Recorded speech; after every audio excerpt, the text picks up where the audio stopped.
Halo guys, selamat datang kembali di channel aku Ajeng Septin. Baik, di video kali ini aku mau sharing apa aja sih yang menyebabkan kalian gagal di seleksi administrasi pada CPNS tahun 2024 ini. Nah, ini perlu diperhatikan ya teman-teman, untuk nantinya silahkan dihindari supaya peluang teman-teman lolos di seleksi administrasi lebih besar. Yang pertama adalah foto. Nah, ini fotonya diperhatikan bahwasanya foto yang digunakan pada CPNS ini adalah pas foto, yaitu jenis foto yang dari kepala sampai dengan dada. Untuk pakaiannya juga perlu diperhatikan, yaitu dengan menggunakan kemeja putih. Disarankan atasannya hitam, atau yang menggunakan hijab bisa menggunakan hijab hitam. Kemudian yang menggunakan kacamata silahkan dilepas terlebih dahulu supaya nantinya fotonya tidak memantul, sehingga wajah teman-teman tampak jelas. Kemudian sangat disarankan juga buat fotonya itu merupakan foto studio supaya tidak buram. Nantinya ukurannya juga diperhatikan, jangan sampai melebihi batas ukuran yang ditentukan. Yang kedua yaitu KTP. Pengunggahan KTP ini juga perlu diperhatikan, yaitu KTP tampak depan atau yang ada foto teman-temannya, bukan foto KTP tampak belakang. Perlu diperhatikan juga bahwasanya KTP tersebut di-scan, maka dari itu scan-nya harus terlihat jelas.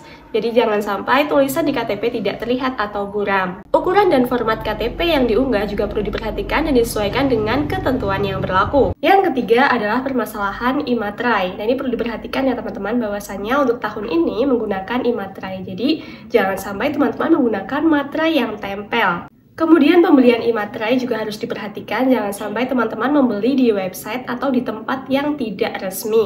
Karena apabila tidak resmi atau tidak terdaftar di Peruri, itu menyebabkan teman-teman tidak lolos di seleksi administrasi. Apabila pembubuhan atau penempelan materai menyentuh tanda tangan ataupun tulisan, itu juga menyebabkan teman-teman tidak lolos di seleksi administrasi. Karena yang benar tidak menyentuh tulisan ataupun tanda tangan. Jadi cukup ditempelkan di sebelahnya saja. Nah, itulah 3 hal terkait dengan e-materai yang perlu diperhatikan. Kemudian yang selanjutnya atau yang nomor 4 adalah kualifikasi pendidikan yang tidak sesuai. Jadi jurusan teman-teman itu tidak tercantum dalam kualifikasi pendidikan. Nanti kan di kualifikasi pendidikan itu ada beberapa jurusan ya. Misalnya disebutkan S1 Hukum, sedangkan mungkin jurusan teman-teman S1 Hukum Syariah. Dengan jurusan tersebut apabila teman-teman tetap mendaftar, maka tidak akan masuk atau tidak lolos seleksi administrasi karena jurusan teman-teman tidak masuk dalam kualifikasi pendidikan. Jadi pastikan jurusan teman-teman itu tertulis sama persis seperti yang ada di kualifikasi. Yang kelima yaitu terdapat kesalahan ejaan yang ada di KTP, KK, ijazah maupun transkrip nilai. Misalnya kesalahan ejaan nama, kurang 1 huruf atau kelebihan 1 huruf.